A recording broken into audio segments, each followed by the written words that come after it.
Hello, welcome to another installment of Musing Heavy, the site devoted to alternative reflections on hard rock and heavy metal. Today, we're going to have a look at a topic based on an essay that I put together entitled The Importance of Labeling. And the case I'm going to use to sort of make my argument is the album Lulu, okay? Which, of course, or most people know, maybe not everybody, but is the collaboration between Lou Reed and Metallica. So for Metallica fans, even though I know a lot of you aren't that crazy about this album and more about that coming up, I think there's still a lot of things in this presentation that you'll likely to find interesting. And same for Lou Reed fans, I hope as well.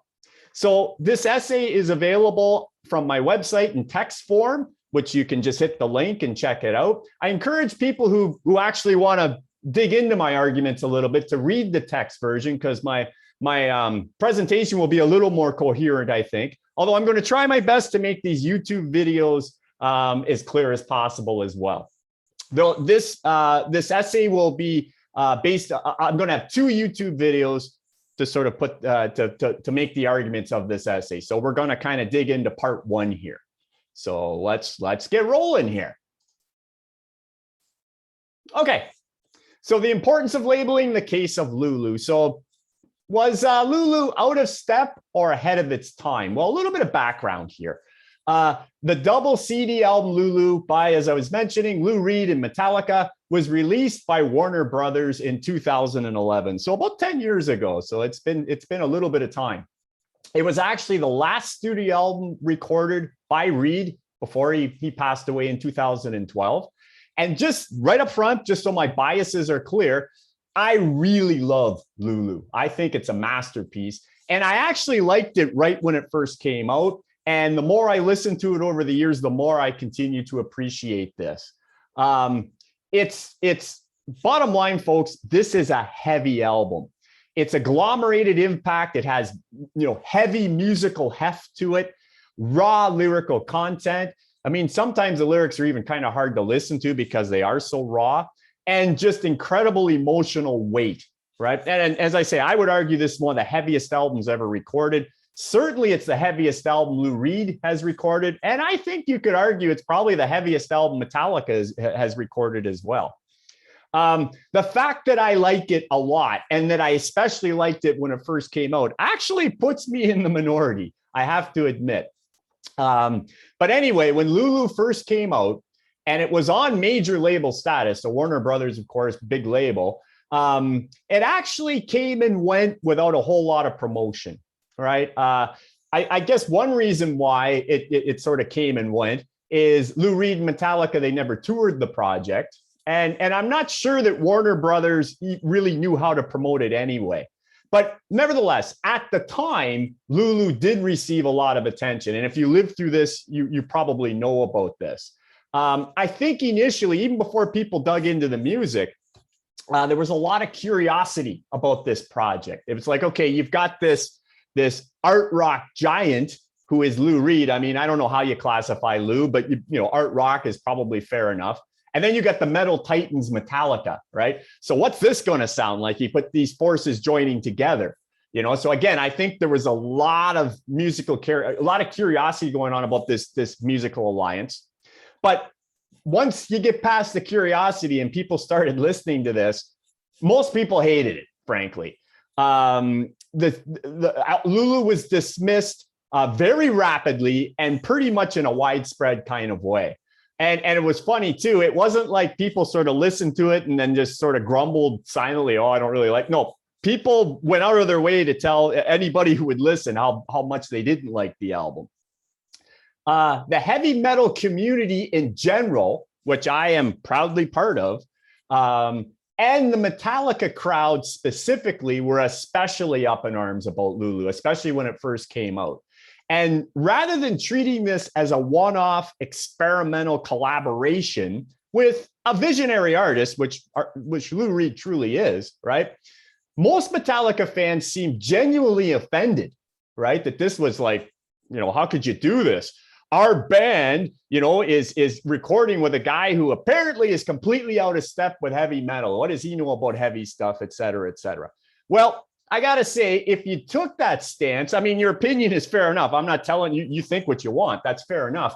But I think that is an unfortunate stance to take, because anybody who is at least just passingly familiar with Lou Reed's catalog, his attitude, or his persona is going to know that this guy was a cornerstone in the formation and presentation of aggressive, disturbing, abrasive, proto-punk, proto-noise rock that in many instances was heavy enough to rival anybody in the late 60s or early 70s playing heavy music. Lou at times was as heavy as anybody, right? And I would argue he is probably much more dangerous than even some of the punk bands that came along a little bit later, like the Sex Pistols and the Clash and the Ramones, et cetera. That's a topic for another day.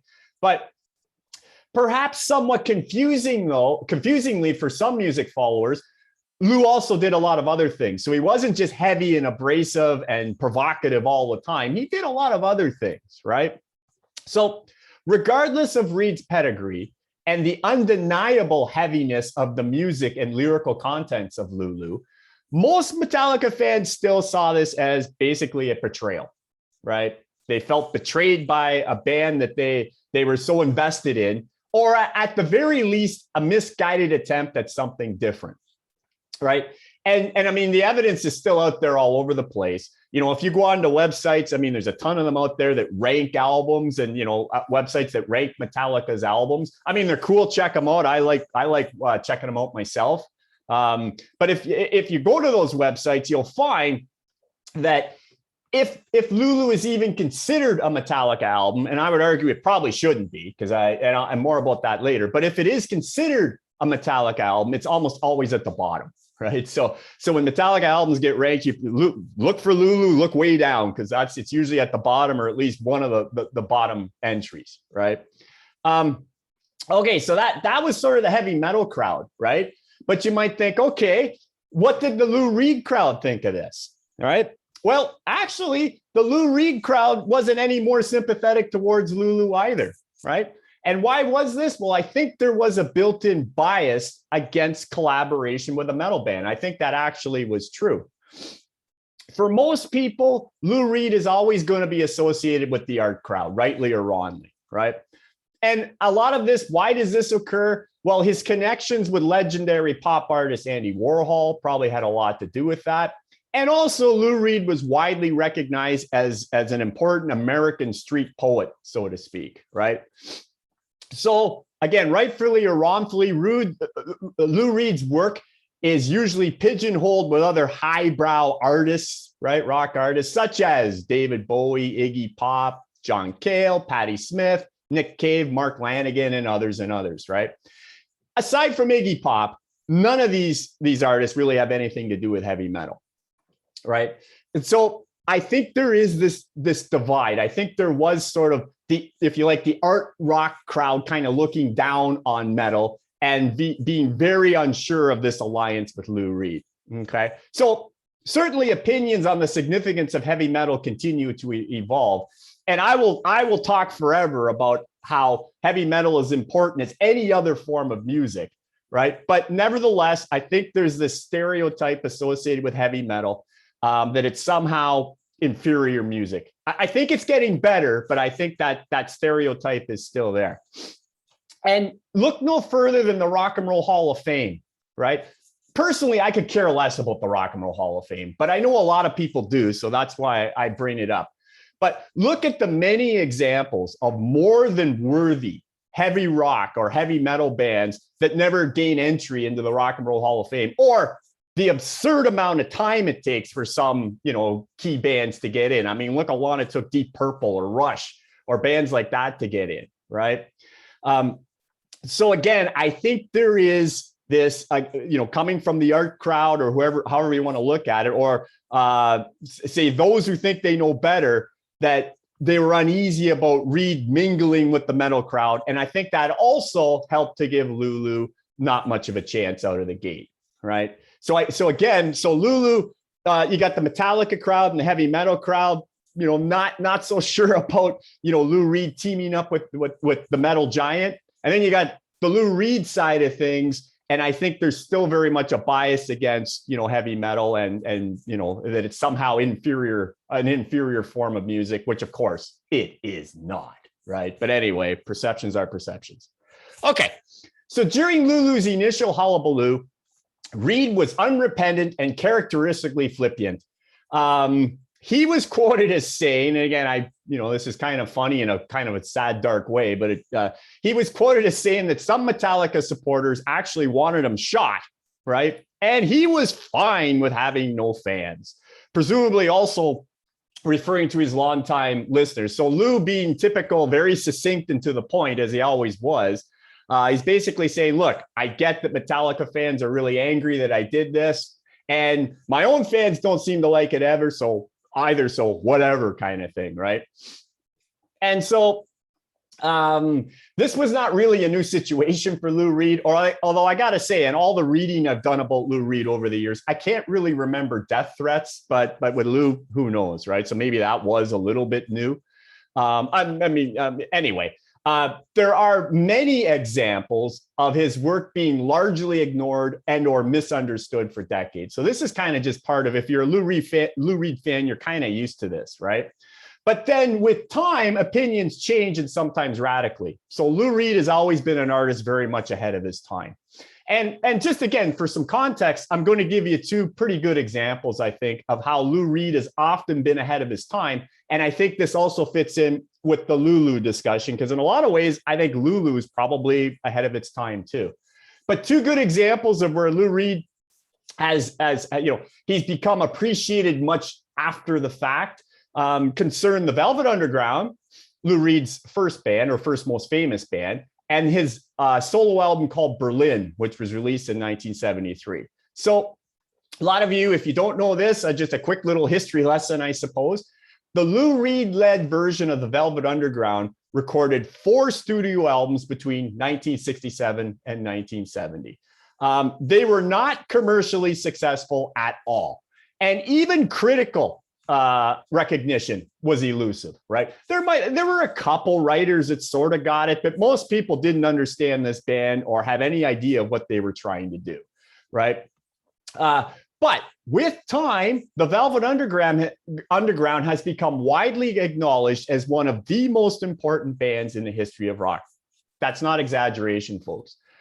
Today, or at least sort of even in the last few decades, this is considered an immensely important band. But at the time, they couldn't even get arrested, basically, right? Like nobody cared, right? In fact, there's a cliche attached to the Velvet Underground that sort of really captures this. The band, became famous much after the fact, kind of thing.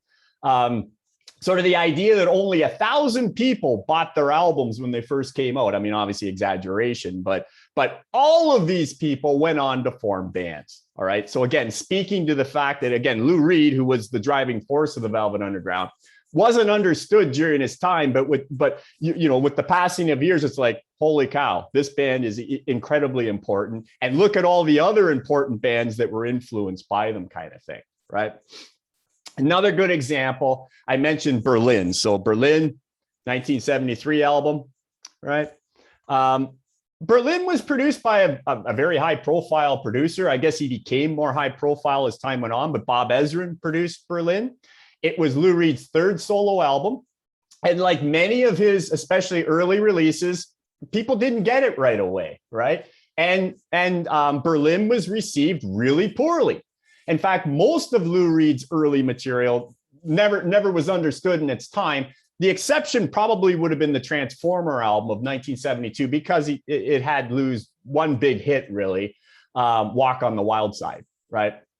But Berlin, again, if we look at Berlin today or in more recent decades, Berlin is widely considered a masterwork, right?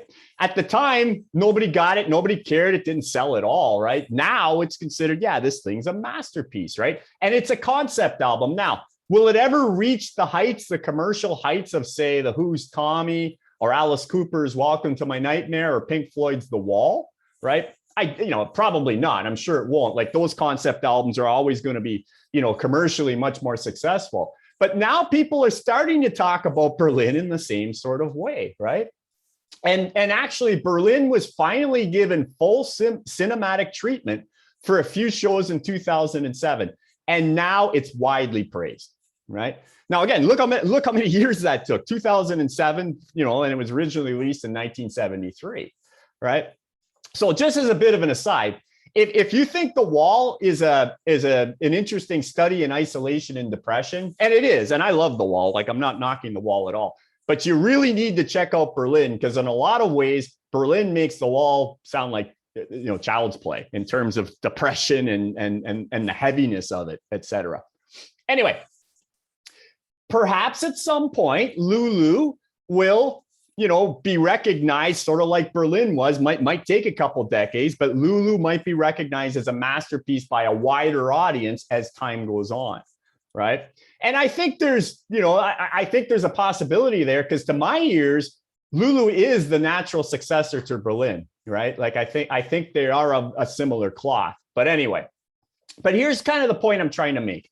I think Lulu's influence could have been far more immediate. Like we shouldn't have had to wait maybe 20, 30 years before everybody gets it. I think the impact could have been immediate if it would have been labeled and packaged more appropriately. I think that's what knocked Lulu down more than anything when it was initially released and so poorly received. I think it's an issue of labeling and packaging. Now, I know music purists and a lot of the artists themselves, I know, you know, really hate the idea of having to worry about labeling and categorization and marketing and all that sort of thing.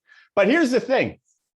Music that isn't labeled appropriately not only usually suffers commercially, but often it suffers creatively because it's not evaluated in a proper way, right? And I think that's largely what happened with Lulu. So I'm going to sort of expand on that right now. So Lulu, kind of the right record, but perhaps for the wrong audience. Okay, so in a nutshell, what have we talked about so far? Lulu is an album that actually is too metal for the art crowd, you know, or the people who are just historically, you know, big Lou Reed fans, but it's too metal for them, perhaps, or too something for them, right? It's also something that was perhaps too diverse, or again, too something for the Metallica crowd, right? So it kind of fell through the cracks in a lot of ways, right? So too metal for the art crowd and perhaps too diverse for the Metallica crowd. Okay. So again, let's put this in a little bit of context as well. What's going on in the world of Metallica around this time? Well, again, I think it's fair to say Metallica fans were kind of grumpy, or a lot of Metallica fans were pretty grumpy around this time. A lot of Metallica fans weren't happy with a lot of the Bob Rock produced albums that were released throughout the 1990s and into the 2000s, right? So again, Load and Reload were not well received. Saint Anger too. Not everybody was a big fan of Saint Anger. So Metallica fans are already a little bit on edge at this time. And then Metallica collaborates with Lou Reed and Lulu comes out, and that's like a whole new level of anxiety, I think, for Metallica fans. I think Lulu probably made Load and Reload seem like, okay, that's far more Metallica than what they're doing here, right?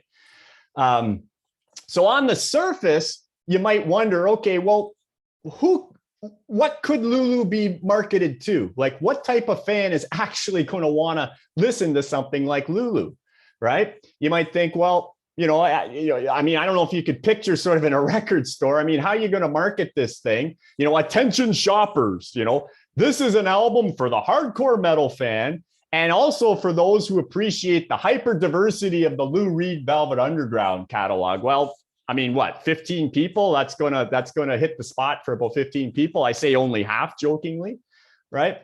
So you got to wonder what was actually going on here. Was the backlash even expected? Did Lou Reed and Metallica was sort of like, well, we know people aren't going to get this, we're going to put it out anyway, right? Well, that Lou Reed's done that a lot in his career. Okay, that he puts stuff out and he's pretty used to people not getting it right away. So that's fair enough. But even Metallica, as I say, Metallica was going through a period where a lot of people weren't happy with what they were doing, right? It really took to about 2008 and Death Magnetic, where Metallica sort of comes back to their heavy roots, and there's some thrashy stuff on there, et cetera, right? So Metallica might have been of the same mind too. It's like, look, we're putting it out. People aren't going to get it, whatever, right? But like I say, I don't think it had, in my humble opinion, I don't think it had to be that way. I think this album could have been received in a far more favorable light if it would have been packaged differently. Okay, so without drilling down on the particulars of the album, again, you can check for reviews elsewhere, or probably the best thing, listen to Lulu yourself, make up your own mind. But Lulu is a stark depiction of a femme fatale character told from two perspectives: the protagonist on disc 1 and her conflicted acquaintances on disc 2. Now, as I was saying before, the music is heavy. You got metal riffs and plundering rhythms. They're interwoven with droning strings and guitar feedback, right? Reed's talk-sing delivery is emotional when it's needed, always in an understated way, but it can be quite emotional. And James Hetfield does sing. He provides more musical background vocals on several songs, especially on disc 1. I don't think James sings on disc 2 at all, but on disc 1 quite a bit. Now, while the music is reasonably diverse, it's always thick and weighty. It's always heavy, but importantly, not in a Metallica type way, or at least not traditionally like Metallica. Heavy. Metallica is heavy, but they're not heavy in this way, right? As they are on Lulu. There might be a few riffs, if we're really kind of clutching at straws here, a few riffs and guitar tones that might bring to mind the excellent, the awesome And Justice for All album, Metallica's 1988 album. But really, the song structures, the lyrical content of Lulu don't really have a common link in Metallica's catalog. You could argue Mistress Dread, one of the songs off Lulu, the only really fast song on Lulu. You might think, well, okay, do we have a song here that maybe links with Metallica's thrashy past because it is a faster song, right? And of course, Metallica, in a lot of ways, maybe most famous, at least to the underground, for being pioneers of thrash, Kill 'Em All, Ride the Lightning, Master of Puppets. Love those albums, right? But there's nothing on Lulu that's anything like that either. So it's not like, Lulu is a return somehow to the early days. It's not at all. Even on the one fast song, Mistress Dread, the riffs are pretty fast, but Lou Reed doesn't sing in a thrash way at all. He kind of drones over top of it, right? So there's other than a few guitar tones, there's nothing that's going to remind you, say, of And Justice for All or that era. It's certainly not a thrash metal album at all, even though there's one kind of fast song, but it's not, I wouldn't call it thrash at all. And there's no real link with Metallica's most accessible, album, say the Black Album, Load, Reload. In other words, there's no obvious single on this album. The only song that comes remotely close to being sort of catchy, I guess, might be Iced Honey. It's probably the only comparatively upbeat song on the album. It has almost a groove to it. You might remember at the time, Lars, the drummer for Metallica, was always more obsessed with sort of having that groove in the pocket sort of drumming as opposed to being super technical, right? But there's not really any of that going on either, right? So to me, any era of Metallica you want to pick, right? Lulu doesn't have a connection with it at all, right? And I think there's a reason for that, because in my humble opinion, this is not a Metallica album, right? Lulu is unequivocally a Lou Reed album. And that's how it should have been labeled. That's how it should have been marketed. I think that's why it was so poorly received, because they didn't label this thing correctly. Again, my humble opinion. Without question, though, so you might say, okay, if it's a Lou Reed album, well, was Metallica even important? Yeah, Metallica was really important to this album, right? Metallica provide a crucial metal-tinged heaviness that perfectly suits this very depressing suite of Lou Reed songs. Again, Lou Reed wrote this thing. Yes, there's a few co-writing credits here and there, but basically this is the vision of Lou Reed, right? Metallica ultimately is playing the role of sympathetic backing band, helping to realize Reed's vision, and receiving equal billing was a mistake, right? That's what hurts this album more than anything. It's this era that cost this work from being fully realized commercially and critically, at least for now, right? So again, keep in mind, So here we have Lulu, right? And here's Metallica on the back with Lou Reed. It is Lulu and Metallica, right? So Lulu and Metallica given equal billing, right? I think that was the big mistake. It might seem subtle, but to me, I think it's huge. I think that's why there was so much backlash. All right. Lulu should have been called, I think, again, my humble opinion, should have been called Lou Reed with Metallica instead of the and. Okay, that word I think is important because the and is implying equal billing, right? When in fact, this is a Lou Reed album. It's not a Metallica album, right? Or even better, I think would have been the most successful, just Lou Reed, right? Just Lou Reed. No Metallica. The word Metallica, I wouldn't have put anywhere on Lulu. Now, of course, you're going to give the guys credit, right? So in the credits, you're going to have, James Hetfield, guitar, vocals, Kirk Hammett, guitar, and on it goes. So of course, you're going to give the band credit, right? Absolutely. But you're not going to list Metallica anywhere. So if you have to list Metallica, I would replace and with, because that's implying, again, it's a Lou Reed album with sort of a backing band Metallica, which is really what's going on here, right? Or better yet, just call it Lou Reed and list the members of Metallica in the credits. Okay, why would that have been important? Okay, I'm convinced that would have helped the Backlash immensely, right? Metallica fans would have quite rightly viewed this as simply James, Lars, Kirk, and Rob guesting on an album by Lou Reed. It would have been a one-off and not a Metallica album per se, as so many people want to interpret it, right?